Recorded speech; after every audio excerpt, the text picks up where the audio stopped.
এইখানে একটা সিম্পল ঘটনা ঘটতেছে, সেটা হচ্ছে ফ্যাসিবাদ আমাদের মাঝে বিদ্যমান যদি থাকে তাহলে দুইটা জিনিস হচ্ছে সে নিয়ে এইখানে বিদ্যমান থাকে। এক নাম্বার হচ্ছে তার সিম্বলিক ফাইট, সেকেন্ড হচ্ছে কাঠামোগত তার ব্যবস্থা। শেখ মুজিবের ছবি সব জায়গায় টাঙাতে হবে, এটা আমরা সংবিধান থেকে উঠাই দিব। শেখ মুজিবের ছবি কেন রাখা যাবে না? কারণ হচ্ছে শেখ মুজিবের ছবি সমস্ত জায়গায় যখন আপনি ইম্পোজ করবেন রাখা, এটা সিম্বলিকভাবে সবসময় ফ্যাসিবাদকে ফিরে আসার একটা সুযোগ তৈরি করে দেয়। আমাদের সকল রাজনৈতিক দলগুলোর মধ্যে এই ব্যাপারে ঐক্যমত হয়েছে যে না, ফ্যাসিবাদের কোনো সিম্বলিক জায়গায় থেকে ফ্যাসিবাদকে তারা ফিরে আসতে দিবে না। কিন্তু দুর্ভাগ্যজনকভাবে রাজনৈতিক দলগুলোর মধ্যে এই ঐক্যমত্য হয় নাই যে কাঠামোগতভাবে আমাদের মধ্যে যেই ফ্যাসিবাদ আছে সেই কাঠামোবদ্ধ ফ্যাসিবাদকে আমরা রুখে দাঁড়াবো। এই ঐক্যমত্য হয় নাই বলেই ঐক্যমত্য কমিশনে আসলে নোট অফ ডিসেন্ট এবং ডিসেন্টিং এসেছে এবং সেখান থেকে এই প্রবলেমটা তৈরি হয়েছে। এখন ধরেন সামনে যে নির্বাচনটা হবে সেই নির্বাচনে সংবিধান সংস্কার পরিষদ গঠিত হবে। তো ঐকমত্য কমিশন যে সংস্কারের প্রস্তাবগুলো দিয়েছে এই প্রস্তাবের মধ্যে যদি 4-এর ক নাও থাকে তাহলে যে সংবিধান সংস্কার পরিষদ গঠিত হবে সেই পরিষদ কিন্তু 4-এর ক বাতিল করতে পারবে। তাহলে এইটা সনদের ভিতর না ঢুকাইলেও হয়। কিন্তু আমাদের মধ্যে আশঙ্কাটা কি? আমাদের মধ্যে আশঙ্কাটা হচ্ছে এখন যদি এইটা আবার প্যাকেজের ভিতর ঢুকানো হয় তাহলে বিএনপি সহ তার সাথে যে সমমনা দলগুলো আছে তারা এই কথাটা বলার সুযোগ পাবে যে প্যাকেজের ভিতর এইটা ঢুকলে আবার ওইটা বাইর করতে হবে, এই তর্কটা আবার শুরু হবে। সেই জায়গা থেকে যারা ভাবতেছেন যে এই প্যাকেজটাকে ইনট্যাক্ট রাখতে হবে তারা আবার এটাকে এখন এই প্যাকেজের ভিতর ঢুকাতে দিচ্ছেন না। এটার মূল জিনিস হচ্ছে এই স্বল্প আস্থা, অর্থাৎ আমাদের রাজনৈতিক দলগুলোর মধ্যে এই আস্থা তৈরি হয় নাই যে তারা যদি পাওয়ারে যায়, যখন সংবিধান সংস্কার পরিষদ গঠিত হবে তারা কোন কোনটার পক্ষে রায় দিবে, কোন কোনটার বিপক্ষে রায় দিবে। এই আস্থাটা আমাদের মধ্যে তৈরি হয় নাই।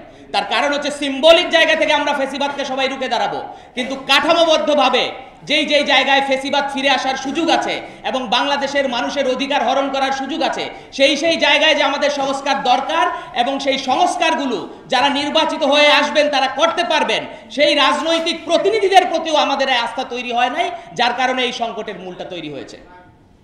আপনি যদি ডিসেন্টিংগুলো দেখেন আপনি দেখবেন তত্ত্বাবধায়ক সরকার ব্যবস্থার পদ্ধতির ব্যাপারে বিএনপির ডিসেন্টিং আছে।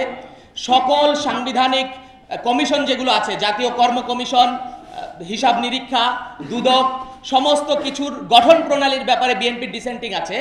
এমনকি আন্তর্জাতিক চুক্তিসমূহ সেগুলো যে নিম্নকক্ষে এবং উচ্চকক্ষে পাশ হতে হবে এ ব্যাপারেও ডিসেন্টিং আছে।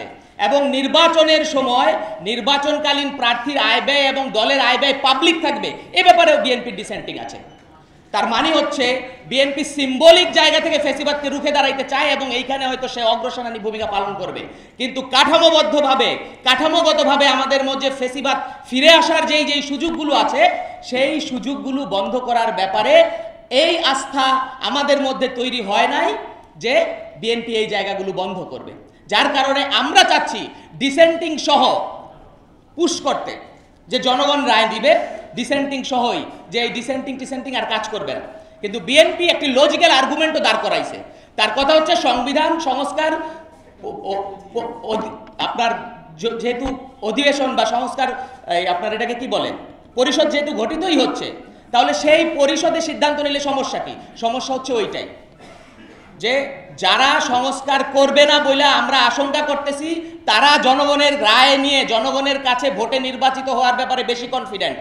আর যারা আমরা মনে করতেছি সংস্কারের পক্ষের লোক, আমরা কনফিডেন্ট যে জনগণ আমাদেরকে ভোট দিতে পারবে।